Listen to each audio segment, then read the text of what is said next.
नौमौलूद बच्चों की अमवात की शरह पाकिस्तान में दुनिया की निस्बतन सबसे ज़्यादा है और उसमें से काफ़ी ऐसे बच्चे हैं जो कि बच सकते हैं अगर उनको अप्रोप्रिएट टाइम्ड केयर मिले। इतनी जल्दी डिलीवर होना ख़तरे से बाहर नहीं था। दिल मेरा डरा हुआ था कि बच्ची मेरी ठीक है या नहीं, मुझे मालूम नहीं है।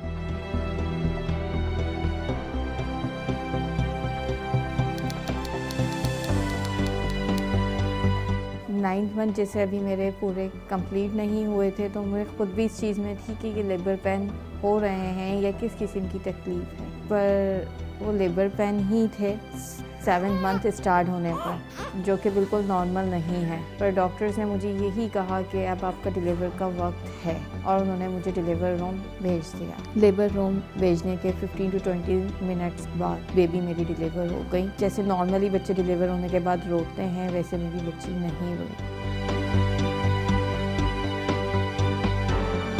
जब रूम में शिफ्ट कर दिया है तो हस्बैंड ने मुझे बताया कि बच्ची ठीक नहीं है और उन्हें NICU में रखा है।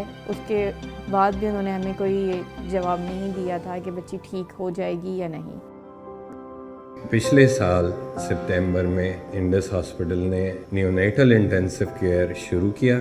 हमारे यहाँ पे जैसे आप सब लोगों को पता है कि बेसिक मेडिकल केयर का ही फुकदान है और न्यूनेटल इंटेंसिव केयर को मैनेज करना, उसको चलाना, उसकी तमाम जो है इंटीग्रिटी देखना, ये एक बहुत ज़्यादा एक्सपेंसिव और बहुत ही हाईली स्पेशलाइज्ड फील्ड है। एक बच्चा जो कि हमारे पास 25 हफ्ते पे पैदा होता है और वो यहाँ पे 1.5 से 2 माह गुजारता है, तो वो अराउंड 15 से 20 लाख रुपए उस बच्चे के जो है वो लगते हैं, जो कि अल्हम्दुलिल्लाह इंडस इन बच्चों को फ्री ऑफ कॉस्ट प्रोवाइड कर रहे हैं। सेकेंड डेज मुझे बच्ची के पास देखने के लिए डॉक्टर्स ने भेजा।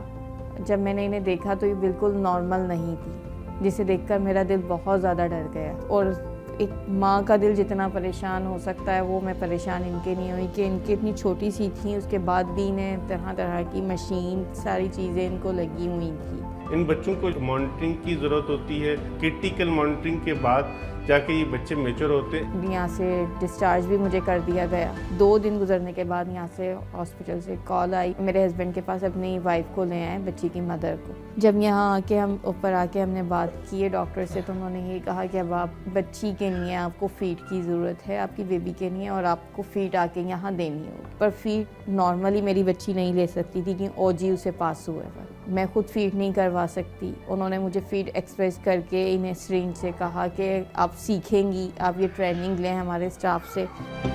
अब जब से हमने ये इदारा शुरू किया, उसके बाद से लेके हमारे नंबर्स जो हैं, जो बच्चों के एडमिशन्स यहाँ पे हो रहे हैं, वो एक्सपोनेंशियली हाई, बहुत ज़्यादा जो है वो हो गए।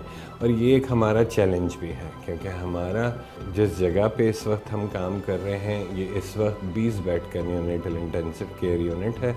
हम सालाना 850 बच्चे इस न्यूनेटल इंटेंसिव केयर यूनिट में जो है वो दाखिल करते हैं।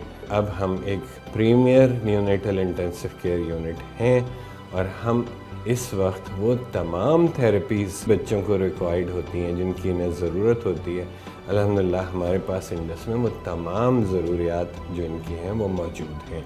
बेबी हमारे पास एडमिटेड थी, फातिमा, वो आई थी जब वेट था 1 kg।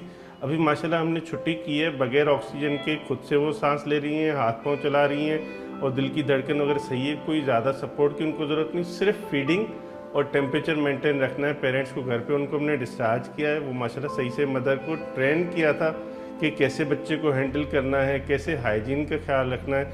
अल्लाह ताला ने मेरी बच्ची ठीक की, अल्लाह ताला ने उसे ज़िंदगी दी और उसके साथ साथ अल्लाह की तो शुक्रगुजार हूँ, पर हॉस्पिटल की पूरे स्टाफ की मैं बहुत ज़्यादा दिल से शुक्रगुजार हूँ। सब ने हमारे साथ बहुत अच्छा कोऑपरेट किया है और बहुत अच्छी केयर की है। अब जब बच्ची मेरे पास घर पे है तो फुल टाइम मेरे पास है। अब मैं खुद हर तरह से केयर करती हूँ इनकी। माँ जो कर सकती है अपनी औलाद के लिए वो हर हाल में करती है।